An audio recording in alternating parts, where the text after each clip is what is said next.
Kilmar Abrega Garcia is in a prison in El Salvador. And it looks like Donald Trump and the president of El Salvador done fucked up. Donald Trump picked up Kilmar Abrega Garcia, put him on a plane, sent him to this horrible prison in El Salvador. The courts say, Donald, bring him back. He says, I can't. El Salvador is a sovereign country. It's not my call. Which is ironic for a guy who claims to be the most powerful man in the world. El Salvador is this small country. Donald Trump picks up the phone and says, send him back. He's fucking coming back quick, fast, and in a hurry. But Donald Trump doesn't want to do that, so he says he doesn't have the power.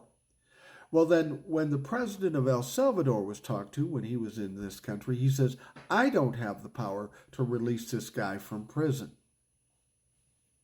That seems weird. That doesn't make sense.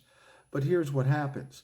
People are starting to wonder whether or not Garcia was even alive. I mean, this is a horrible prison. He was specifically not meant to send back to El Salvador because he would be in danger. So the idea that he might not be alive is distinctly possible. So Senator Van Hollen goes down to El Salvador to see for himself, to make sure that Garcia is fine.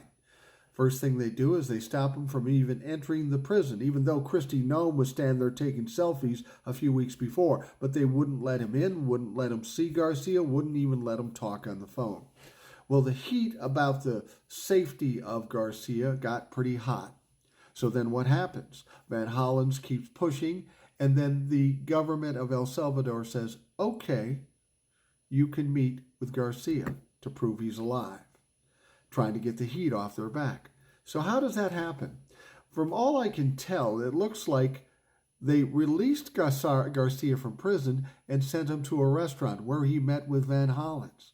Wait a minute, Mr. President of El Salvador, you said you couldn't release him. See, what I'm saying is, by Donald Trump and the president of El Salvador allowing us to see him and validating that he is healthy, that's good news. But the whole idea, well, I just can't, I don't have the power to do it. They just proved they have the fucking power to do it. This isn't going to wear well on Trump or the president of El Salvador. I don't know what's going to happen ultimately. But as I said, they done fucked up.